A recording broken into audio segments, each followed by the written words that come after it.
येत्या 8 दिवसात आसगाव गगनबावडा रस्ता दुरुस्त न झाल्यास 3 ऑक्टोबरला निवडे साळवन इथं रास्ता रोको करून चक्काजाम करणार असल्याचा इशारा राष्ट्रवादी काँग्रेस शरद पवार गटाचे गगनबावडा तालुका अध्यक्ष प्रकाश पाटील यांनी राष्ट्रीय रस्ते विकास महामार्गाचे उपकार्यकारी अभियंता रासने यांना निवेदनाद्वारे दिला आहे। आसगाव ते गगनबावडा रस्त्याची चाळण झाली आहे। याबाबत अनेक पक्ष, विविध संघटना, सामाजिक कार्यकर्ते यांच्याकडून तक्रारी आल्या आहेत। वृत्तपत्रातील बातम्या, वारंवार घडलेले अपघात अशा प्रकारच्या आपणास तक्रारी केल्या आहेत। सध्या पावसाचं प्रमाण कमी झालं असून सुद्धा आपल्याकडून यावर कोणत्याही प्रकारे रस्त्याची दुरुस्ती केलेली नाही।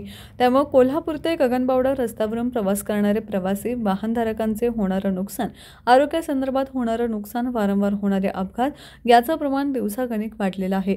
या सर्व बाबींचा येत्या 8 दिवसात योग्य ती उपाययोजनाने रस्त्याची दुरुस्ती करण्यात यावी, अन्यथा राष्ट्रवादी काँग्रेस शरद पवार पक्ष गगनबावडा तालुकावासी विविध संघटनांच्या वतीनं शुक्रवारी 3 ऑक्टोबर रोजी तीव्र निषेध म्हणून निवडे साळवन बाजारपेठ इथं रास्ता रोको आंदोलन करण्यात येईल। यावेळी गगनबावडा तालुका राष्ट्रवादी काँग्रेस शरद पवार गटाचे उपाध्यक्ष भिवाजी वरेकर, तालुका अल्पसंख्याक अध्यक्ष शब्बीर नाचरे, शरद पवार पदाधिकारी उपस्थित होते। मी प्रकाश पाटील, शरद पवार पक्ष गगनबावडा राष्ट्रवादी तालुका अध्यक्ष।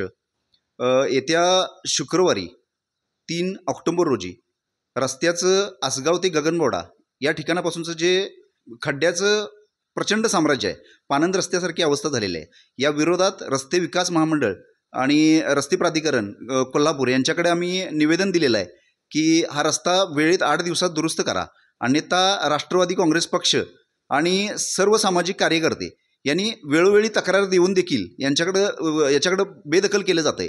जर 8 दिवसात नाही कुठल्या पद्धतीची दखल घेतली आणि हे जर खड्डे नाही बुजवले आणि या ठिकाणी जो 20-25 मुलांचा आणि माता भगिनींचा जो गाडीवरून पडून अपघात झालेला आहे, याला सर्वस्वी जबाबदार हे रस्ते विकास अधिकारी आहेत। आणि या आंदोलनामुळे 3 ऑक्टोबर रोजी कुठल्या पद्धतीचं जनतेचा जर उद्रेक झाला, या ठिकाणी साळवन मोठी बाजारपेठ आहे, या बाजारपेठच्या ठिकाणी शुक्रवारी 3 ऑक्टोबर रोजी आम्ही चक्काजाम आंदोलन करतोय। सर्व सामाजिक संघटना व राष्ट्रवादी पक्ष गगनबावडा चक्काजाम आंदोलन करतोय। या आंदोलनावेळी जनतेच्या तीव्र भावना आहेत आणि या तीव्र भावनेमुळे कुठल्याही पद्धतीचा रस्ते विकास महामंडळाच्या अधिकाऱ्यांची मानहानी झाली तर याला सर्वस्वी जबाबदार रस्ते विकासचे अधिकारी राहतील, अन्यथा या 8 दिवसात हे काम चालू करून रस्त्याचे खड्डे बुजवण्यात यावेत ही एक विनंती करतोय पक्षामार्फत।